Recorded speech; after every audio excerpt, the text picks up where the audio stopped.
ভালোবাসার কষ্ট।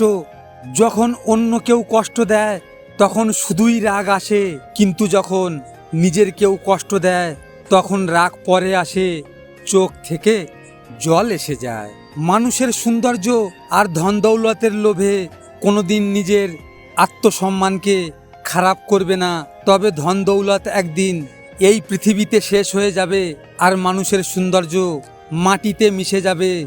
তবে তোমার ভালো ব্যবহার শেষ পর্যন্ত তোমার সাথে যাবে। চিন্তা ভাবনায় থাকা আমার অভ্যাস হয়ে গেছে, মুখের হাসি খুশি থাকাগুলো জানি না কোথায় হারিয়ে গেছে। ভয় লাগে এখন আমাকে হাসি খুশি থাকতে। জীবন ততটাই হাসায়, তবে পরে তার থেকেও বেশি কাঁদায়। দুর্বল কেউ হয় না, তবে তার পরিস্থিতি তাকে দুর্বল বানিয়ে দেয়। আর কিছু ফালতু লোক তার সেই সততার সুযোগ নিয়ে নিজেকে বাদশা মনে করে। তবে মনে রাখবে, কারোর সততার সুযোগ নিয়ে কেউ কোনোদিন বাদশা হয় না। প্রকৃত বাদশা তো সে যে নিজের কামানো পয়সা দিয়ে বাদশা হয়। স্বপ্ন কারো সাথে বেইমানি করে না, বেইমানি তো করে স্বপ্ন দেখানো মানুষগুলো। ভালো থাকিস তুই তোর নতুন দুনিয়া নিয়ে। আমার গল্প এখানেই শেষ। তুই বলেছিলিস পৃথিবীর সবাই বদলে গেলেও বদলাবি না তুই। সে কথা বোকার মতো বিশ্বাস করেছিলাম আমি। আজ পৃথিবী ঠিকই আছে, বদলে গেছিস তুই। রাগ কমে যায় ভাগ করে নিলে, অভিমান চলে যায় ভালোবাসা দিলে, কষ্ট বেড়ে যায় বন্ধু ভুলে গেলে, হৃদয় ভেঙে যায় মনের মানুষ আঘাত করলে।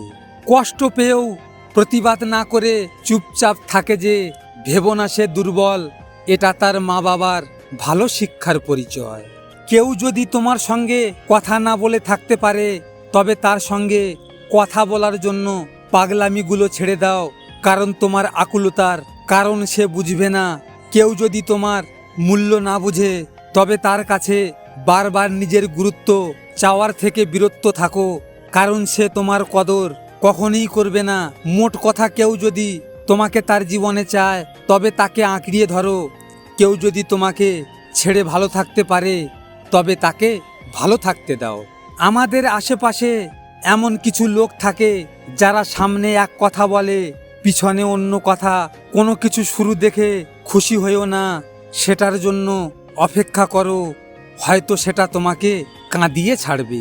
ভিডিওটি ভালো লাগলে পাশে থাকবেন। আর হ্যাঁ, নিজের খেয়াল অবশ্যই রাখবেন, কারণ এটা স্বার্থের দুনিয়া। এখানে নিজের খেয়াল নিজেকে রাখতে হয়, অন্য কেউ রাখবে না। দেখা হচ্ছে পরের ভিডিওতে। ভালো থাকবেন, সুস্থ থাকবেন।